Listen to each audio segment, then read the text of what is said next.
If you're somebody who's no longer excited about the things you're building or the relationships you're cultivating, your childhood obsessions might be the answer. In this video, I'm going to explain why is it so detrimental if you don't express yourself authentically, and I'm gonna give you questions that are gonna help you get to know yourself and uncover your hidden unfair advantage. And I only know this because I was doing it as well, and I wish someone told me this advice earlier. So why is it bad that you're not expressing yourself authentically or you're building something that's not authentic to you? Great question, and I see two problems with this.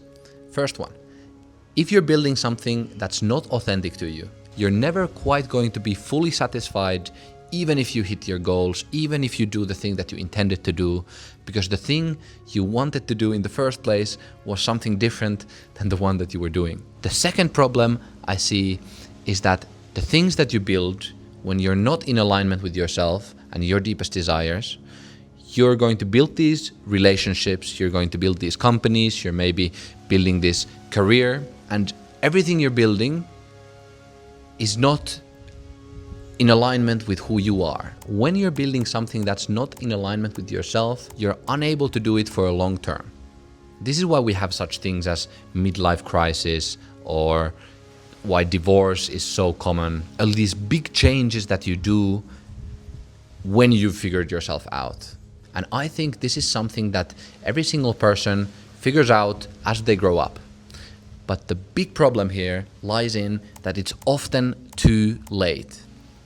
Don't worry, I'm gonna help you out with that part as well. So in the next part, we're gonna go through what kind of questions should you wrestle with to get to know yourself a bit better. Believe it or not, but the answer can lie in your childhood, in the things that you used to do when no one was watching, when you quite frankly didn't even care or understand what was expected of you or what others thought of you.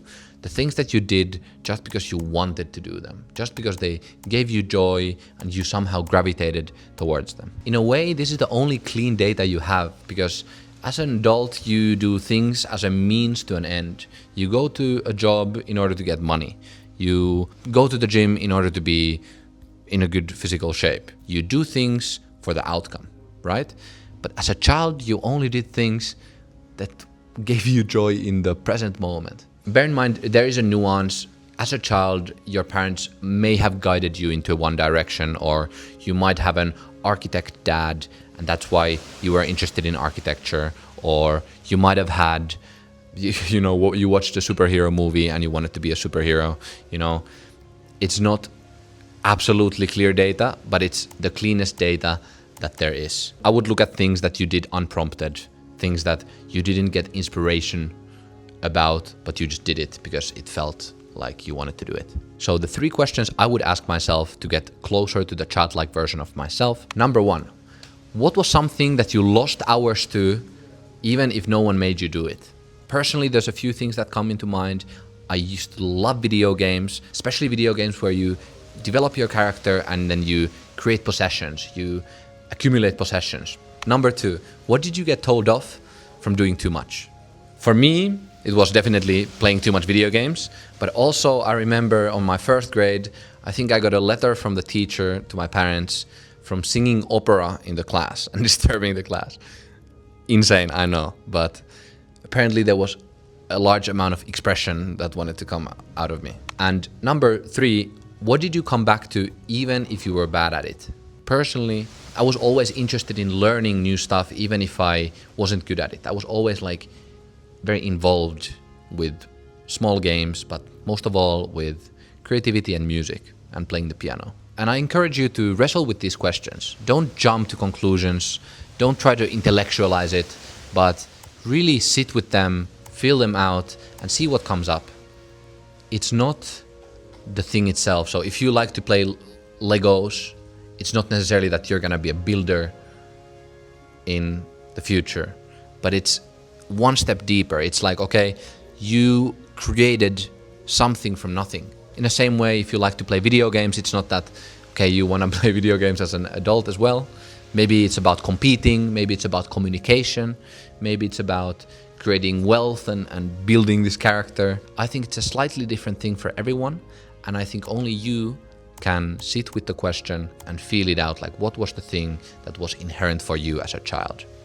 Okay, so now you know the questions, you've sat with them for a bit. How do you implement these things in your real life? I know you might be going to a job, you might be at school, you have all of these responsibilities, and you don't necessarily have that much time. I would encourage you to prioritize them. Prioritize testing out the things that you like doing as a kid. Start experimenting with them. Don't disregard something if you do it once and you don't like it. Please commit to something for at least a few times, because everything new is uncomfortable. You know, identity is a very strong thing, and identity level change can be difficult because we hold on to our ego and we hold on to the things that we know so tightly because it's all we know. So give yourself the permission to explore new things and to be like a kid again, to enjoy the act of doing instead of the thing that you get from it. The exploration of your most authentic self will never end. It's an ongoing process, and it's the most fruitful process there is. So what I want to achieve with this video is I want you to be conscious of the importance of getting to know yourself at an early age, because like that you're able to play the long-term game and build a life that's aligned, and as a result you're going to experience much more joy, happiness.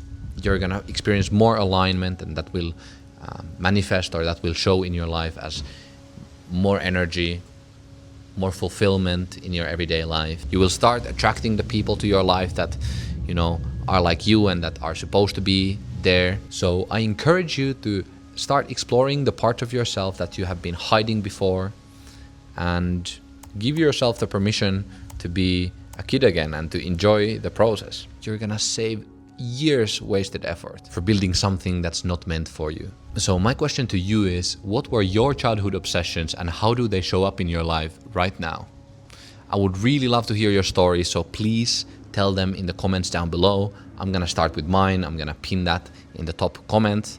And I would really appreciate if you subscribe to the channel and follow me on Instagram at LeviBuilds. See you in the next video, and I'll be supporting you.